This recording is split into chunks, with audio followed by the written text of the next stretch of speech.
नमस्कार दोस्तों, आज का हमारा टॉपिक है डीपोलराइजेशन फील्ड। इसको हम E1 से डोनेट करते हैं। जैसे कि आप देख सकते हैं डायग्राम में, अगर आपके पास एक बॉडी है जो कि पोलराइज्ड बॉडी है, इसमें यहाँ पे हमने चार्जेस बना के रखे हैं, इस साइड पॉजिटिव इस साइड नेगेटिव। जो हमारी इलेक्ट्रिक फील्ड की डायरेक्शन है जब हमने वो होती है पॉजिटिव टू नेगेटिव होती है। जो हमारे पास ये ई नोट है, ये हमारे पास अप्लाइड फील्ड है। जब हमने इस पर जो है फील्ड अप्लाई करी तो बॉडी जो है वो पोलराइज्ड हो गई। अब ये जो पोलराइज्ड बॉडी थी वो जो है अपने अंदर ही जो है इंड्यूस्ड कर लेगी थोड़ी सी इलेक्ट्रिक फील्ड। और ये जो है इंड्यूस्ड इलेक्ट्रिक फील्ड जो है हमारे पास, उसको हम E1 से डोनेट करेंगे।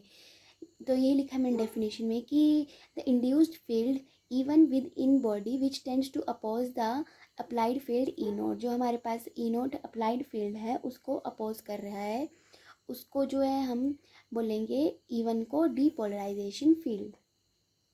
अब इसकी हम डेरिवेशन देखेंगे तो सबसे पहले हमने स्टेप नंबर 1 में क्या किया है, if the polarization is uniform within a body. अगर हमारी पोलराइजेशन जो है वो यूनिफॉर्म है बॉडी के अंदर, तो only contribution to the macroscopic field are from E naught and E1। तो जो हमारा मैक्रोस्कोपिक फील्ड में जो कंट्रीब्यूशन होगा वो ई नोट और E1 का ही होगा, क्योंकि यहाँ पे जो ई नोट अप्लाइड फील्ड है और E1 क्या है हमारे पास, field due to uniform polarization. इसी को हम डीपोलराइजेशन फील्ड बोल रहे हैं।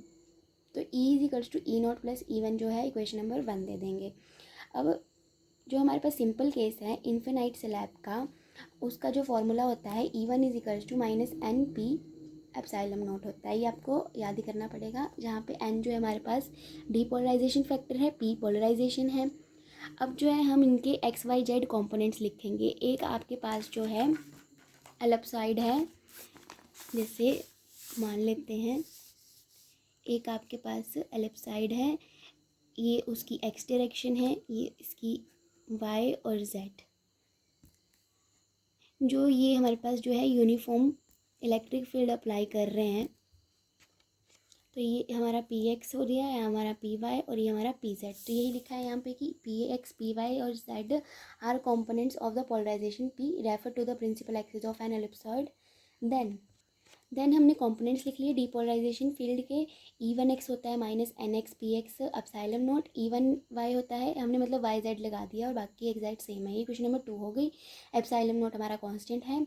अब जो हमारे पास जो NX NY NZ depolarization factors हैं प्रिंसिपल एक्सिस में एलिप्सॉइड के, वो जो है एक सम रूल को सेटिस्फाई करते हैं कि NX NY और NZ जो होता है वो इक्वल टू 1 होता है।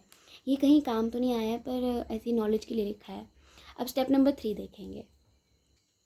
The uniform applied field E naught will introduce polarization in ellipsoid.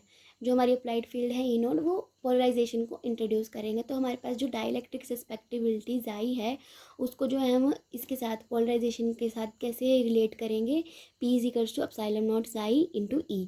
तो ये हमने माइक्रोस्कोपिक फील्ड ई और पी का पोलराइजेशन का कनेक्शन देख लिया क्या है। अब ये क्वेश्चन नंबर 3 हो गई। अब जो है हम यहाँ पे ई की वैल्यू निकालेंगे और यहाँ पे जो है क्वेश्चन नंबर 3 में पुट कर देंगे। तो हमारे पास ई नोट क्या है, यूनिफॉर्म इलेक्ट्रिक फील्ड है।